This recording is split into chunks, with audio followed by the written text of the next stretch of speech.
पण या भोगीची भाजी भांडं ठेवलेलं आहे. भांड्यामध्ये घालूया तेल. तेलामध्ये घालूया कांदा.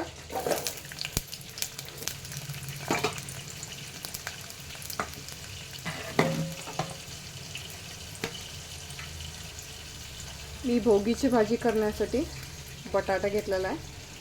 त्यानंतर हे वाटाणे जे आम्ही बेळगाव साईडला मिळतात, हे वाटाणे बारीक वाटाणे म्हणतात.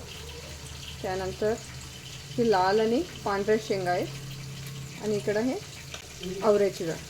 तर मी हे 5 नमुन्याचे 5 भाज्या घेतलेल्या आहे.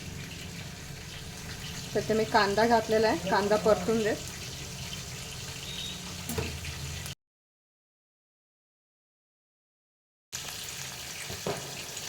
कांदा परतलाय. यामध्ये मी टोमॅटो घालत आहे.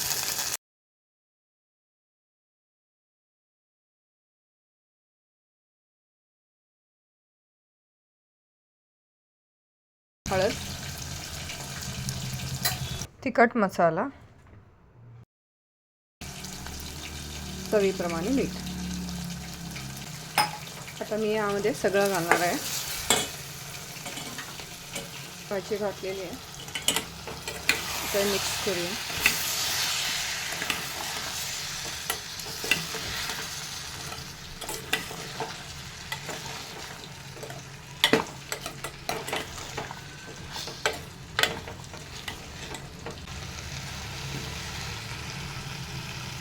चांगली आता भाजी शिजू द्यायची. तर असंच एक 10 ते 15 मिनटं लागतील. आपण प्रत्येक 5 मिनिटांनी चेक करायचं आणि मिक्स करून आणि बघून घेऊया.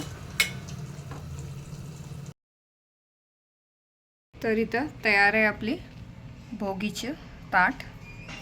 भाकरी, भाजी, चटणी सगळं रेडी आहे. तर मंडळी, वाट कसली बघताय?